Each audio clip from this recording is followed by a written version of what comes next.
esteja convosco. Ele está no meio de nós. Proclamação do Evangelho de Jesus Cristo segundo João. Glória a vós, Senhor.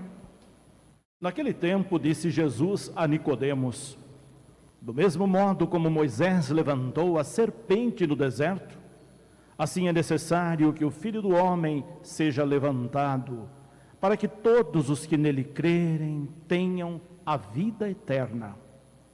Pois Deus amou tanto o mundo que deu o seu Filho unigênito, para que não morra todo o que nele crer, mas tenha a vida eterna. De fato, Deus não enviou o seu Filho ao mundo para condenar o mundo, mas para que o mundo seja salvo por ele. Quem nele crê não é condenado, mas quem não crê já está condenado, porque não acreditou no nome do Filho unigênito. Ora, o julgamento é este: a luz veio ao mundo, mas os homens preferiram as trevas à luz, porque suas ações eram más. Quem pratica o mal odeia a luz e não se aproxima da luz, para que suas ações não sejam denunciadas. Mas quem age conforme a verdade aproxima-se da luz, para que se manifeste que suas ações são realizadas em Deus. Palavra da salvação. Glória a vós, Senhor. Pode se sentarem. Hoje nós celebramos o nosso 4º domingo do tempo da Quaresma, já estamos às vésperas da Páscoa do Senhor, a nossa maior festa. E o 4º domingo é como se a gente estivesse caminhando num deserto e encontrasse um oásis no meio desse deserto. Ou seja, encontramos na liturgia da palavra de hoje sinais muito evidentes do mistério pascal, paixão, morte e ressurreição. Encontramos na liturgia de hoje um Deus que nos ama infinitamente, apesar das nossas falhas, dos nossos pecados, dos nossos desvios. E é disso que fala a primeira leitura do 2º livro das Crônicas.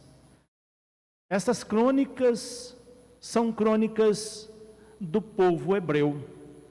Nesse trecho de hoje, da infidelidade do povo hebreu e da fidelidade de Deus. Que elementos nós extraímos dessas leituras? Que ensinamentos elas nos trazem para a nossa vida? Prestemos bem atenção.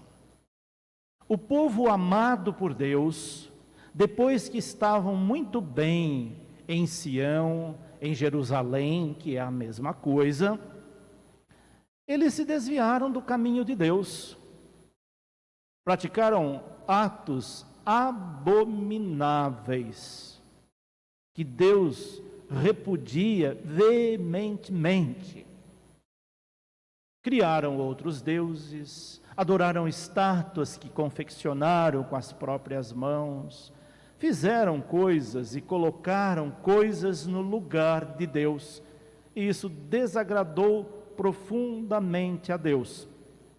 Não obstante aos alertas do profeta Jeremias, que havia dito para que eles pudessem voltar ao caminho de Deus, alertando-os.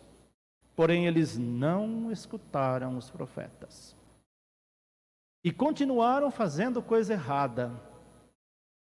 Não tomaram consciência de que, ao fazer algo errado, a probabilidade de ter coisas negativas nas suas vidas era muito grande. Era assim naquele tempo e não é diferente hoje. Quando nós fazemos coisas que não são boas, nós podemos esperar resultados bons? Claro que não. Há um dito popular, antigo, que diz: quem semeia vento, colhe tempestade. Aquilo que nós semeamos, geralmente nós colhemos em dobro. Se semeamos coisas ruins, se praticamos coisas ruins, vamos colher coisas ruins em dobro. Não é castigo de Deus, são consequências de nossos atos inconsequentes. E qual foi a maior consequência do povo hebreu? Chegaram os assírios, tomaram conta de Jerusalém.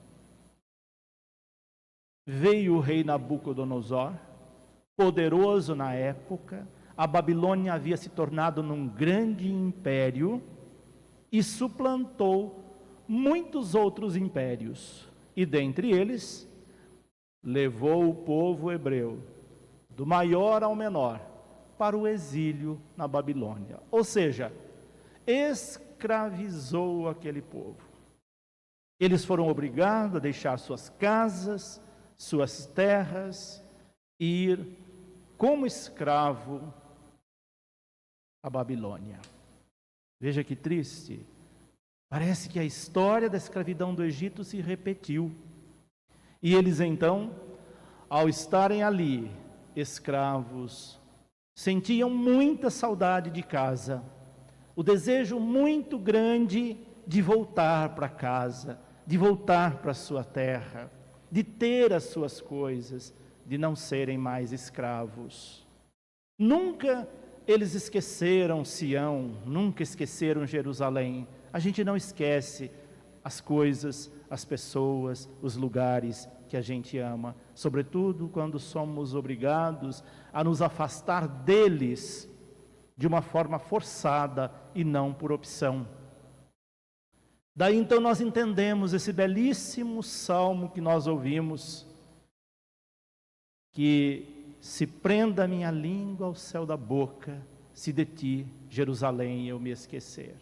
Ali, escravos na Babilônia, eles reconheceram quantas coisas eles fizeram de errado, que eles tinham um Deus que o amava, que eles tinham tantas coisas boas, mas que precisou algo tão desagradável para que eles percebessem o amor de Deus. E eles mantiveram fiel agora a Deus.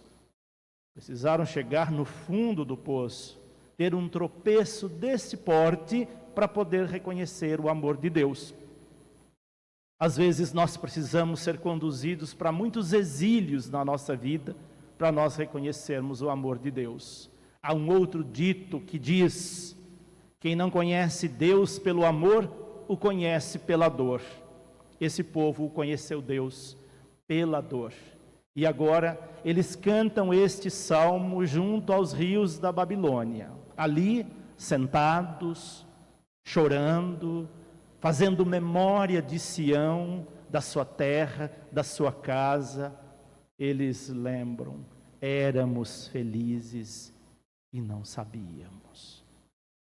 Quão triste é a gente reconhecer que era feliz depois que a felicidade se esvai.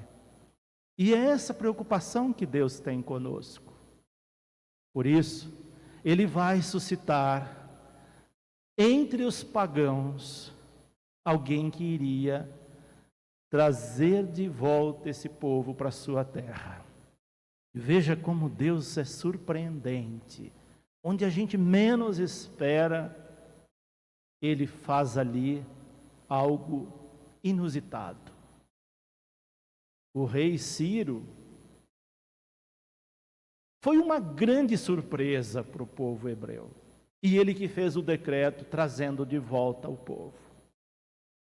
Esse Deus que nos surpreende constantemente, continua fazendo grandes surpresas na nossa vida para mostrar o seu amor.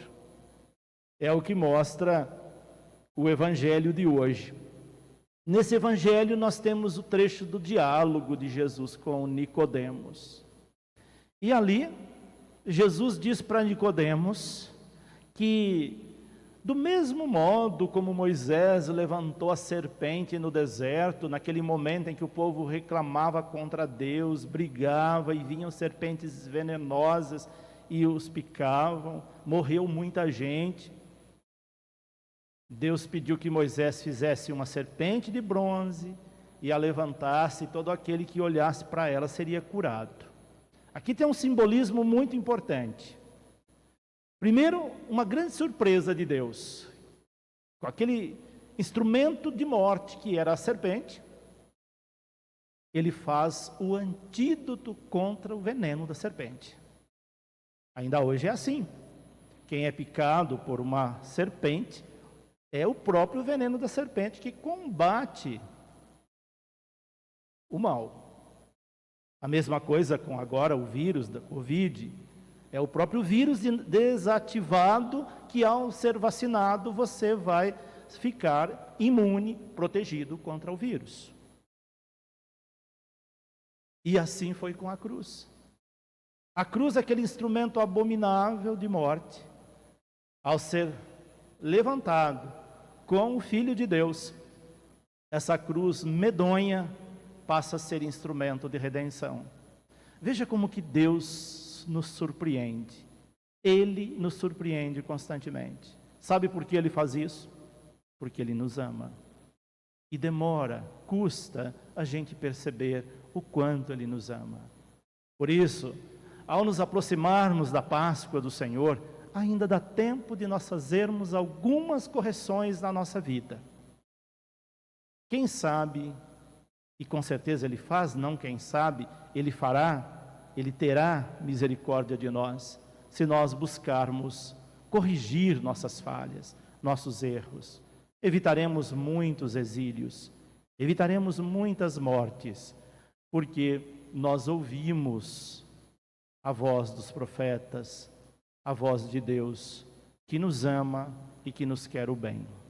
É o que nos propõe a liturgia de hoje. Façamos então obras da luz, porque são essas que agradam a Deus. E é a partir das obras da luz que nós nos aproximamos da maior de todas as luzes, que é o próprio Cristo. Então, nesse quarto domingo e quarta semana da Quaresma, vamos nos preparar mais intensamente para a grande festa da Páscoa que se aproxima, sem perder de vista o amor e a misericórdia de Deus.